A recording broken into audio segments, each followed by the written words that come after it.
Supercrack Estrella presenta. ¿Estuvieron los faraones de Egipto en América? ¿Estuvieron los faraones en Estados Unidos?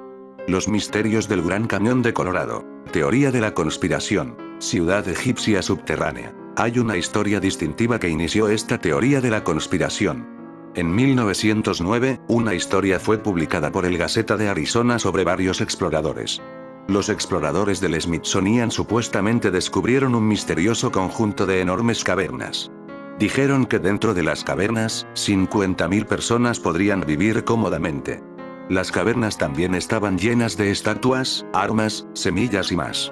Los artefactos tampoco se parecían en nada a los que tenían los nativos americanos. Los artefactos parecían tibetanos o egipcios. Es comprensible que todos se emocionaran con esta historia. Entonces, ha corrido el rumor de que hay una ciudad egipcia subterránea en el Gran Cañón. Sin embargo, el Smithsonian no tiene registros de ninguno de los exploradores mencionados en el artículo ni artefactos de la expedición. Algunos dicen que fue un engaño del Gaceta para vender papeles.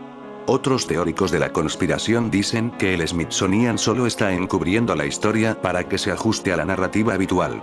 Otros piensan que las cavernas son una puerta a la cuarta dimensión, y piensan que es un área fuertemente protegida a la que la gente no puede acceder ahora. También hay rumores sobre pirámides egipcias y reliquias en una parte prohibida o prohibida del Gran Cañón. Quizás estos rumores provienen de la historia de la cueva. Quizás. Nadie sabe. Sin embargo, sin importar la validez de las historias y los rumores, ciertamente genera algunas teorías interesantes que puede discutir mientras explora. No hay duda de que el Gran Cañón seguirá desconcertando a los exploradores y científicos en los años venideros. Su gran tamaño significa que probablemente solo hemos arañado la superficie cuando se trata de los misterios del cañón. Si estás pensando en hacer tu propio viaje, dale Parque Nacional Express una llamada. Tenemos varias opciones de viaje para ayudarle a ver el Gran Cañón. Entonces, puedes decidir por ti mismo si alguno de estos misterios o teorías tiene alguna validez. Posible base extraterrestre en la isla Guadalupe, en México, donde encontramos debajo del mar lo que parece la corona de un faraón egipcio. El antiguo Egipto duró 3.300 años. 170 faraones. A la mayoría los enterraron con máscaras de oro macizo. Solo sobreviven 2 reyes que reinaron con 322 años de diferencia, descubiertas con 14 años de diferencia entre sí. Izquierda. Tutankamón, M. 1323 a.C. Derecha. Susenés, M. 1001 a.C. Debajo del mar de la isla Guadalupe, con la ayuda del Google Earth encontramos lo que parece formado en piedra las máscaras de un faraón egipcio. Las insignias de poder del faraón, como las coronas y los cetros, han sido incansablemente representados en relieves, pinturas y estatuas por todo Egipto a lo largo de su historia. Estos importantes elementos simbólicos dan cuenta de la naturaleza divina del faraón y de su capacidad para ejercer de intermediario entre los dioses y los hombres, así como de actuar como garante del orden universal. Podría que está debajo de la isla Guadalupe una máscara esculpida en piedra de un faraón. Isla Guadalupe, considerada como un punto caliente de actividad ovni, con indicios de una posible base extraterrestre submarina. Militares y civiles han observado alrededor de la isla Guadalupe una gran cantidad de objetos voladores y submarinos no identificados. Esta región del Océano Pacífico es considerada como un punto caliente de actividad alienígena. Los objetos siempre terminan desapareciendo de los radares cuando van llegando a Guadalupe. ¿Habrá una base extraterrestre bajo esta isla? La isla Guadalupe se encuentra a 241 kilómetros de la costa de la península de Baja California, México. Tiene una estación meteorológica militar y la Marina de Estados Unidos conduce ejercicios de entrenamiento cerca de su región. Otra isla enigmática es Isla Catalina, ubicada a 480 kilómetros al norte de Guadalupe. Es otro punto destacado de actividad ovni, objeto submarino no identificado. Alrededor de esta isla, hay cráteres inusualmente grandes y algunas extrañas anomalías gravitacionales y magnéticas. La comunidad pescadora local mexicana y pilotos cerca de la isla Guadalupe han reportado incidentes con fenómenos aéreos inexplicables, UAP. La Marina de Estados Unidos ha notado que en esta área del Océano Pacífico, entre la isla Catalina e isla Guadalupe al sur, se observan muchos objetos voladores y submarinos, y que siempre desaparecen de los radares cuando se van acercando a la isla Guadalupe.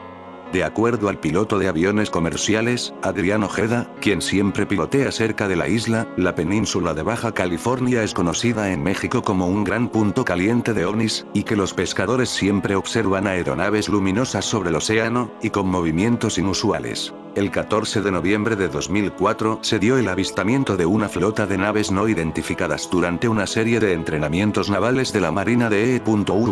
por el grupo del portaaviones US Nimitz y el crucero portamisiles US Princeton.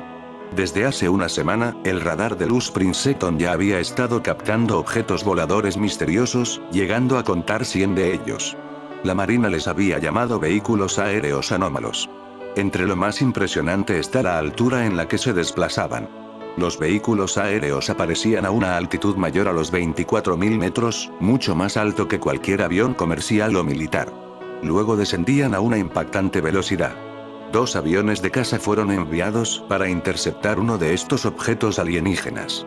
Al llegar a la escena no encontraron ninguno, pero, según uno de los pilotos, David Fravor, ellos lograron observar perturbaciones en el agua del océano y una especie de nave bajo la superficie. Esto es un fenómeno OSNI. Los OSNI es como se denomina a los ovnis que van debajo del agua del mar en este caso. Luego se divisó una aeronave, descrita con la forma de un tic-tac, volando a 15 metros sobre el agua. No parecía tener medios de propulsión como alas o rotores. Sus movimientos eran ágiles y erráticos, para nada como la aeronáutica normal. Una piloto testigo dijo que tenía una alta fuerza G, velocidad rápida, aceleración rápida. Entonces me pregunté, ¿cómo puedo enfrentar esto? La nave Tic Tac entonces aceleró hacia la distancia, desapareciendo mientras se acercaba a la isla Guadalupe, base extraterrestre submarina.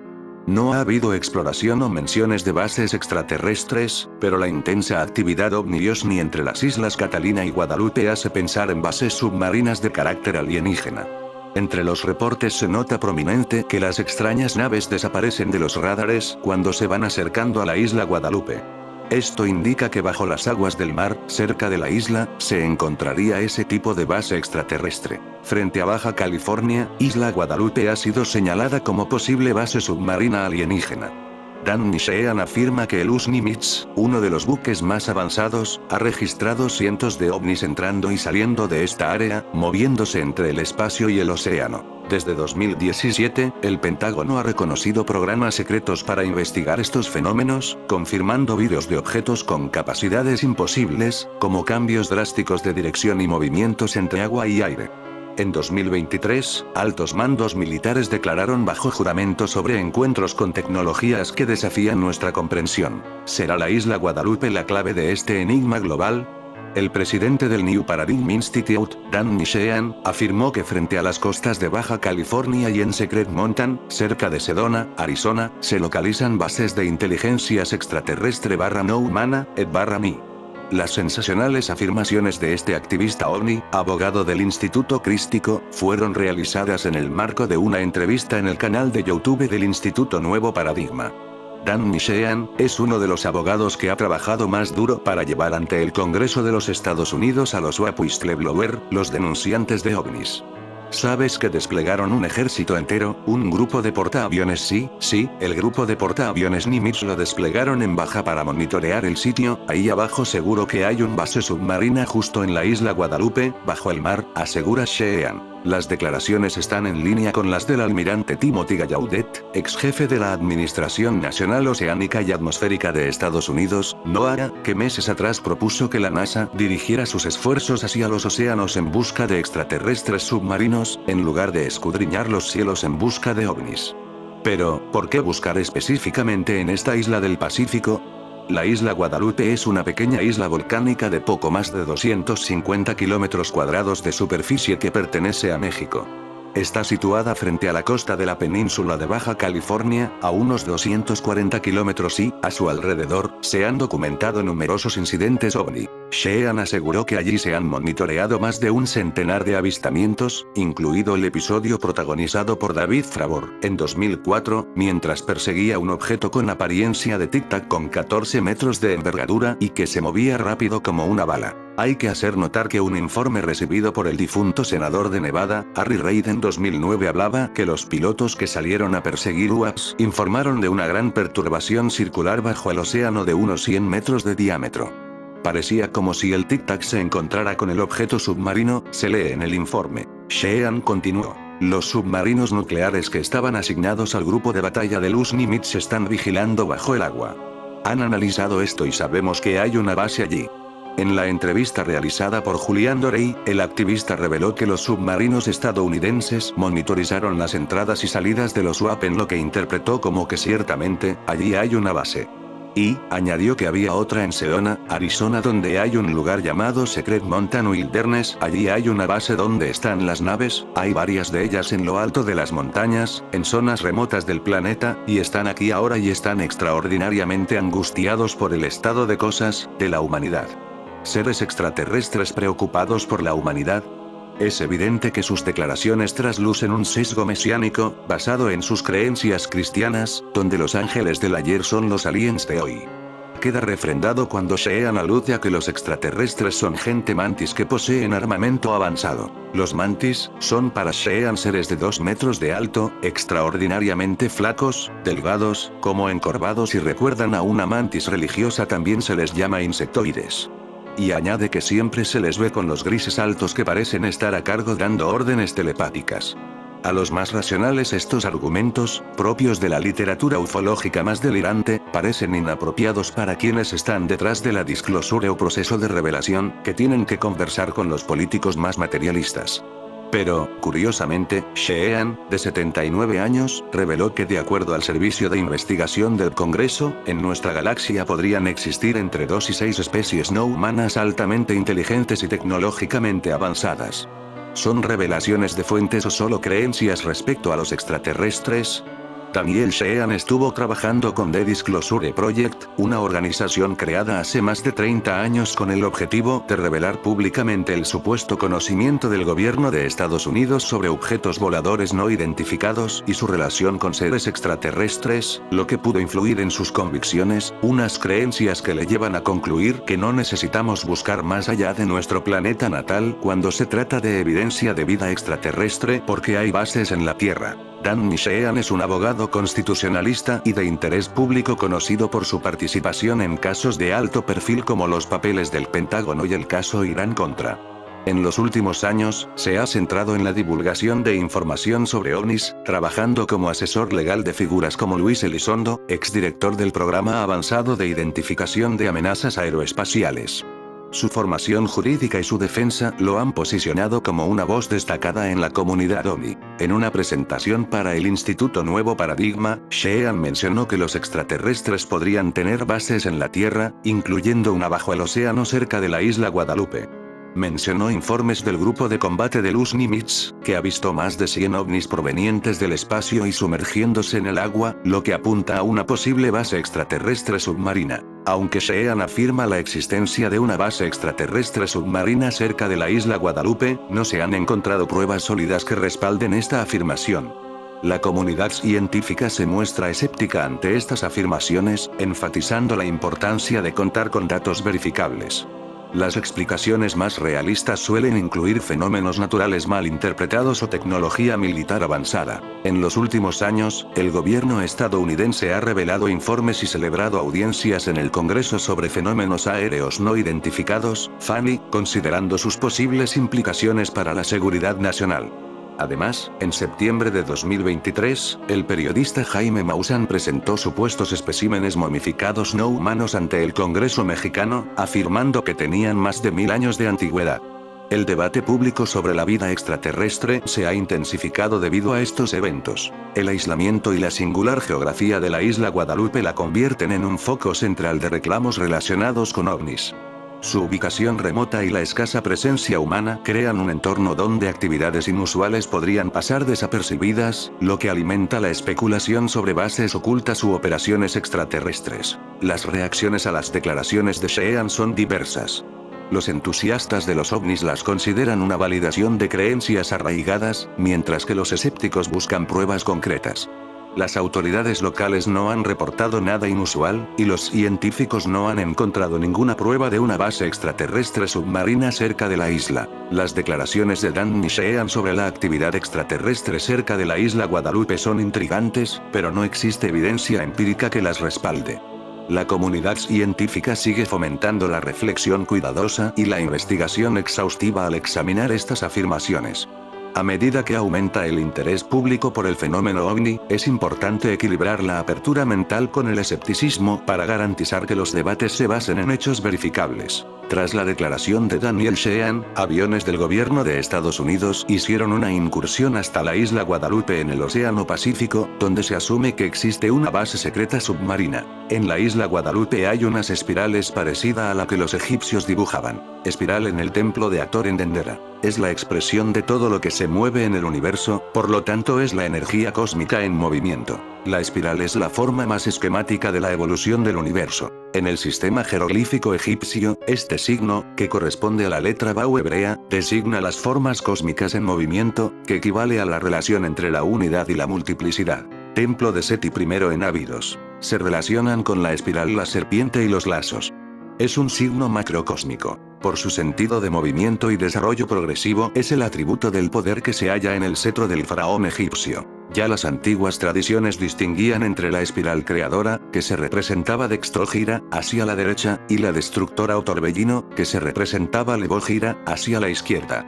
Hasta se consideró una figura destinada a provocar el éxtasis con su mera contemplación, como si se tratara de un sofisticado y potente mándala, capaz de alterar el estado de conciencia ordinario. Parece que en muchos lugares representaba el ciclo nacimiento-muerte-renacimiento, así como al sol, que se creía seguía ese mismo ciclo, naciendo cada mañana, muriendo cada noche y renaciendo a la mañana siguiente. Es imposible datar las primeras espirales grabadas en piedra. Las vemos en los mounds norteamericanos, en la selva amazónica y en varias zonas de Colombia y Perú. En algunas ocasiones se encuentran dos espirales unidas, llamada espiral celta o sistral, como si se trataran de un 8 que a su vez es otro símbolo universal. El infinito en las matemáticas y el yin y el yang de los taoístas. El símbolo que aparece en todos los templos pero nadie sabe qué significa en ruinas separadas por océanos, en templos construidos por pueblos que jamás se conocieron, aparece el mismo símbolo. Una espiral que gira hacia el centro del mundo. Olmecas, mayas, zapotecas, mexicas pero también egipcios, sumerios y celtas.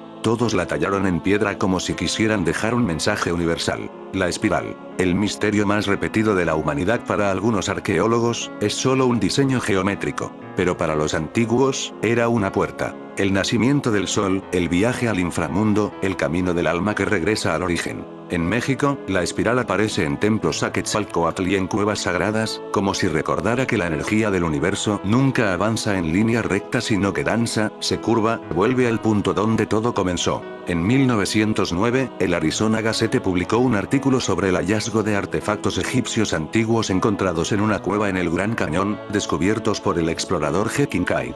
¿Hay evidencia de artefactos o civilización egipcia antigua en el Gran Cañón, o es una leyenda urbana? A lo largo de la frontera entre Arizona y Utah, el río Colorado atraviesa las reservas Navajo, Havasupai y Hualapari, formando una de las maravillas más bellas del mundo, el Gran Cañón. La inmensidad del Gran Cañón guarda el secreto de muchos misterios, desapariciones, asesinatos, suicidios y leyendas urbanas, pero una leyenda urbana relativamente desconocida que se esconde en una de las cuevas del cañón está respaldada por documentación periodística que data de 1909. El 5 de abril de 1909, el Arizona Gazette, ahora conocido como The Arizona Republic, publicó un artículo en su edición vespertina, con el titular Exploraciones en el Gran Cañón.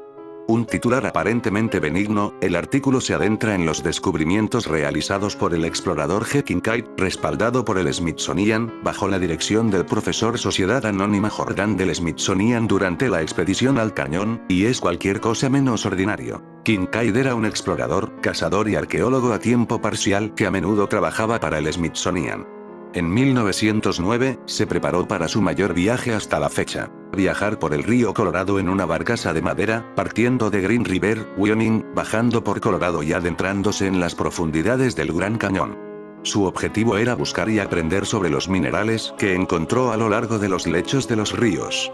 Cuando llegó al cañón del Mármol en Arizona, donde convergen los ríos Colorado y Little Colorado, notó manchas en las formaciones sedimentarias que tenía encima. Kincaid procedió a escalar la pared del cañón con gran dificultad, arrastrando su cámara y placas de vidrio.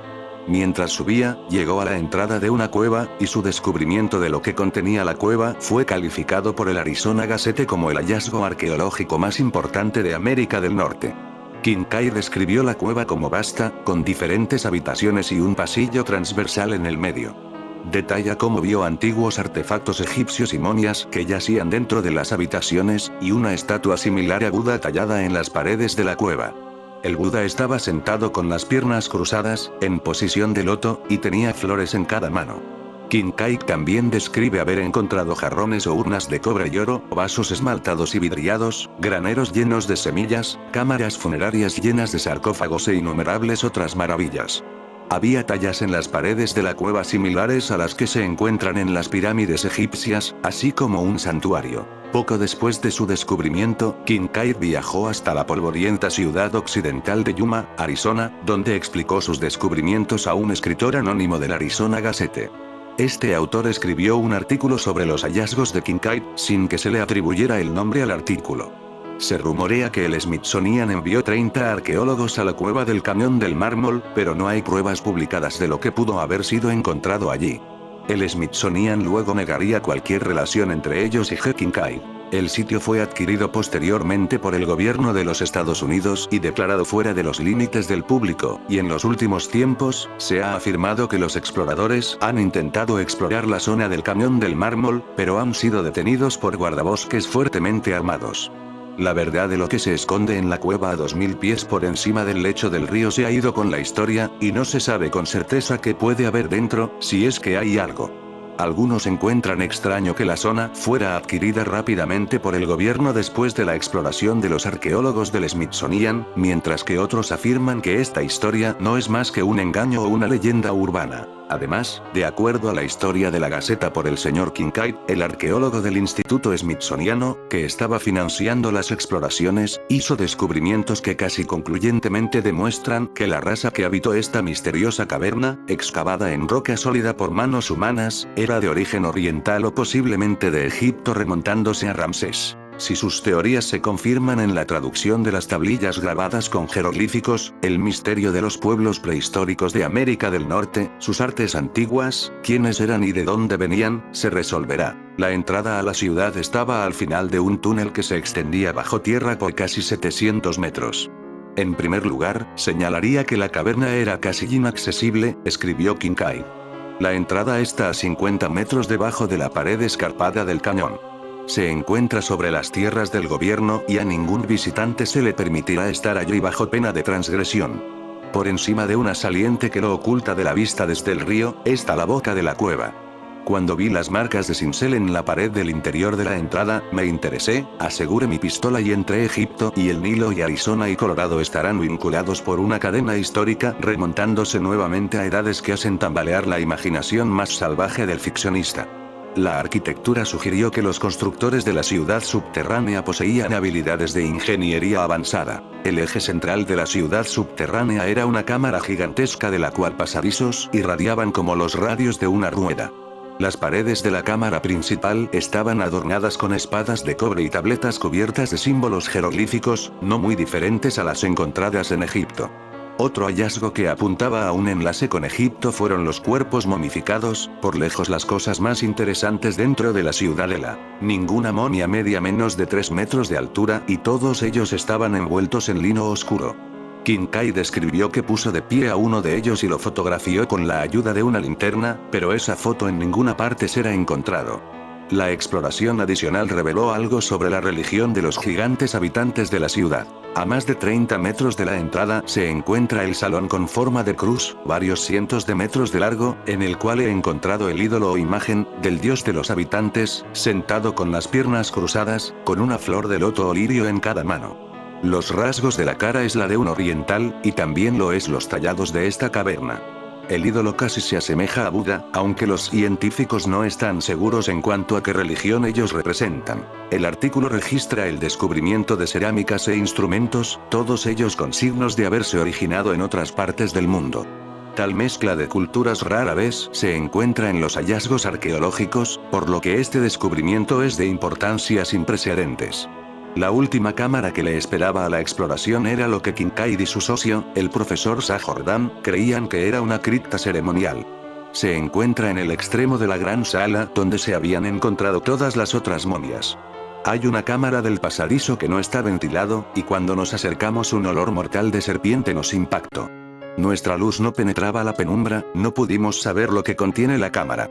Algunos dicen que serpientes, pero otros piensan que puede contener un gas mortal o productos químicos utilizados por los antiguos. En esta zona del cañón había menciones tales como la pirámide de Keops, el Buda claustro, el templo del Buda, el templo Manu y el templo de Shiva. ¿Hay alguna relación entre estos lugares y los supuestos descubrimientos egipcios, u orientales, en el Gran Cañón? Un arqueólogo estatal en el Gran Cañón, dijo que los primeros exploradores tenían nombres egipcios e hindúes, pero era cierto que esta zona estaba fuera del alcance de los excursionistas u otros visitantes, debido a las peligrosas cuevas. De hecho, toda esta zona llamada en honor a los egipcios e hindúes en el Gran Cañón es una zona prohibida, no se permite a nadie entrar en esta gran área. Hoy en día, esta área sigue estando extrañamente fuera del alcance de los excursionistas e incluso, en gran parte, para el personal del parque. El teórico de la conspiración, John Rhodes, una vez dijo que conocía la ubicación exacta de la entrada de la ciudad, pero que estaba custodiada las 24 horas del día por soldados que llevan rifles M16. Otra idea que se ha difundido en internet dice que la ciudad subterránea ahora sirve como un museo para la élite ocultista que gobierna el mundo. No hay evidencias de ello, desde luego. Aunque nunca se sabe el parecido entre las pirámides que siembran Centroamérica, por ejemplo, y las que los faraones ordenaron levantar en tierras de Egipto, guardan asombroso parecido en muchos casos. Pero no vamos a hablar hoy de posibles conjeturas, más propias de cualquier programa radiofónico de sábado noche dedicado al misterio. El título de esta entrada no es más que un pequeño pretexto para dar pie a su contenido. Todo este preámbulo viene a cuento porque con seguridad el edificio más llamativo e icónico de San Francisco, en los Estados Unidos, es precisamente una pirámide. La pirámide Transamérica. Vamos a conocerla. Se ve desde muchos puntos de la ciudad, y ello a pesar de su complicada orografía. 260 metros de altura y 48 pisos tienen la culpa de tanta visibilidad. Desde 1972 es como el faro guía para los viajeros que buscan constantemente un punto de referencia con el que orientarse en la ciudad californiana cuando se aventuran en la apasionante tarea de conocerla. Está enclavada en el norte del importante distrito financiero, situado a su vez en el nordeste de San Francisco y al que se accede con facilidad en transporte público. Básicamente es un edificio en forma de estilizada pirámide de 4 lados, recubierta de cuarzo triturado, pero a la que le salen 2 llamativas protuberancias en la parte próxima a la cima, una especie de alas que no están ahí gratuitamente. La forma piramidal de este edificio supuso importantes retos en su diseño que no se darían en una construcción más, digamos, convencional. Con estas 2 alas se gana espacio interior en la zona alta del edificio y cumplen además funciones adicionales muy importantes. Una de las alas, la situada en el lado este, sirve para alojar los ascensores que dan servicio y permiten acceder hasta la parte superior del edificio. El ala situada en el lado oeste, por su parte, se construyó para albergar una torre de salida de humos, un elemento de seguridad imprescindible en cualquier estructura habitable, y no digamos si esta es de las dimensiones de un rascacielos. Es difícil especular sobre lo que opinarían los antiguos faraones egipcios si hoy pudieran contemplar una construcción como la pirámide Transamérica. De lo que no hay duda es que ellos dejaron a la posteridad enigmáticas y desafiantes criaturas arquitectónicas en medio del desierto. Pero no es menos cierto que el hombre actual también es capaz de dar rienda suelta a su creatividad para maravillar al mundo con espectaculares ejemplos de innovadora y bella arquitectura. Como la que hemos conocido hoy. En fin amigos de Supercrack Estrella, opinar sobre este tema.